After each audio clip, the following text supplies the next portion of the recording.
Hey, it's emergency podcast time on college football smothered and covered because UCLA has named its replacement for Chip Kelly after Chip Kelly left to go take the offensive coordinator position at Ohio State. It's DeShaun Foster, former UCLA running back, taking over for Chip Kelly. And I know the obvious response, immediate response would be, you're going to hire a first time head coach going to the Big Ten. How is that going to work? Well, I'll tell you, it's going to work out just fine for UCLA. Now, that is, of course, if UCLA has reasonable expectations, and that is be an 8-4, 9-3 type team. Maybe make it to the Big Ten championship game once every 5 years. Contend for the college football playoff every once in a while, but get with the era. And I think that's most important, is that UCLA recognizes that it's got to change the way it goes about things. And check this out. This is from Martin Jarman, the athletic director. The first quote, that means so much. While undergoing a comprehensive search for our new head coach, DeShaun resonated from the start and throughout the whole process. This is the big one, though. We are looking for a coach with integrity, energy, and passion. Someone is a great teacher who develops young men, is a great recruiter, and fully embraces the NIL landscape to help our student athletes.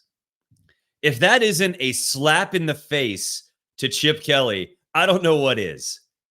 Because those are all things that Chip Kelly was reluctant to embrace.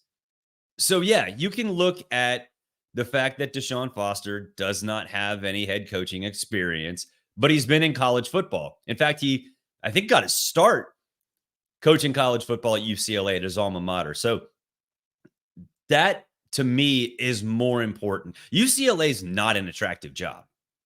It's right now, it's not an attractive job. The NIL program has not been what it should be under Chip Kelly. There's dysfunction from an administrative standpoint. They're not going to go out and get a high-level group of five coach to join them as they move to the Big Ten. Sure, the money would be better.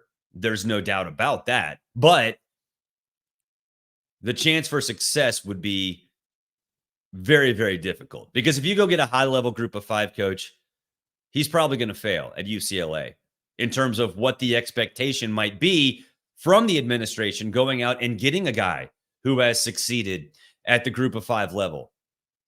And so that coach's stock goes back down if things fail at UCLA. So going young, relatively speaking, DeShaun's 40 or 43 maybe. So you go young with a guy who you can build around in this landscape. Because clearly, judging from this quote, again, they recognize that's a problem. And then I think this is, the foundation of this program, DeShaun's quote, the foundation of this program will be built on discipline and enthusiasm. Enthusiasm is the word that jumps out to me more than anything else. Because how do you get enthusiasm at UCLA? Is there a way for people to be enthusiastic about UCLA? Yeah, there is. There is. Because DeShaun Foster is relatively young. He can sell this to recruits around the Los Angeles area. They already have a built-in recruiting advantage as long as they can fill the Rose Bowl. Because if you go to the Rose Bowl, you just sit around and look how beautiful it is. And if they can I understand there are tarps in the end zone at the Rose Bowl for UCLA games. It's a huge stadium, so maybe tone it down a little bit. That's fine.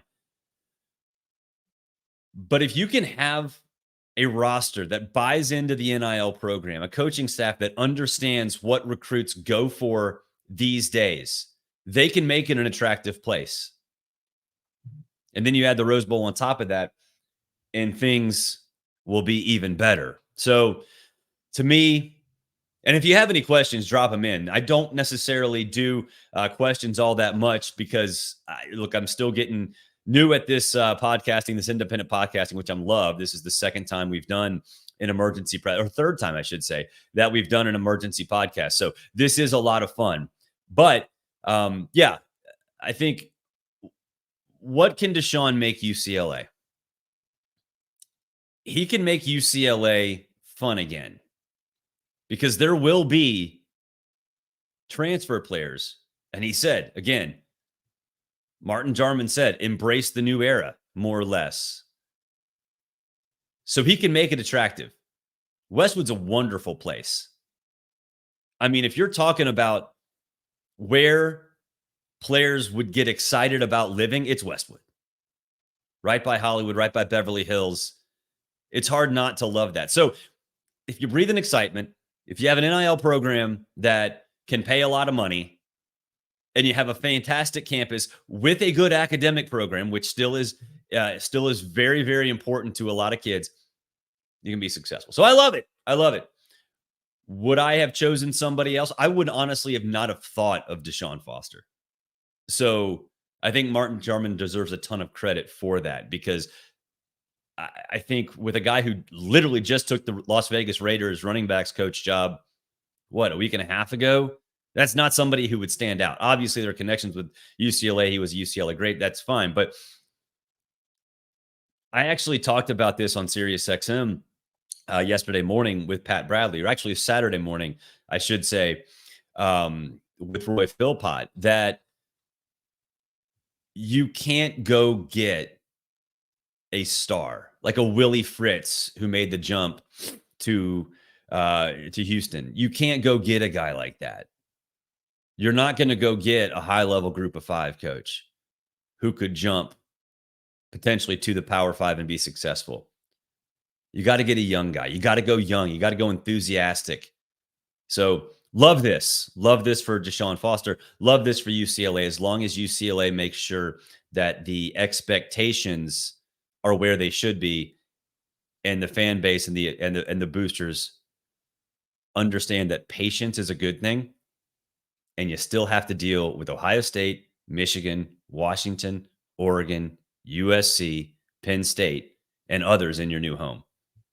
If they're okay with building it slow, and they should be, then I think it'll be okay. But reminder, we do this every day. College football smothered and covered. Not necessarily the emergency podcast every single day, but we try to do this every single day. So please subscribe, YouTube, Rumble, Apple, Spotify, Amazon. I would sit here and go through all the things that you know normally. If you're watching this or you're listening to this, you already know how to get this. So thank you for spreading the word about college football smothered and covered. If you have any concerns, or if you have any criticism, please leave a review. I fully embrace negative reviews because I want to make this show for you, the fan, and give you college football content not only every single day, and a lot of people do this. Saturday Down South, Josh Pate, On 3, all of them do it. Michael Bratton show. We want to be a part of that rotation. We want to be part of your listening experience, because we all are in this together, providing college football content for you 24/7, 365. Have a great Monday, and that'll probably be the last emergency podcast of the day, but you know what? You never know.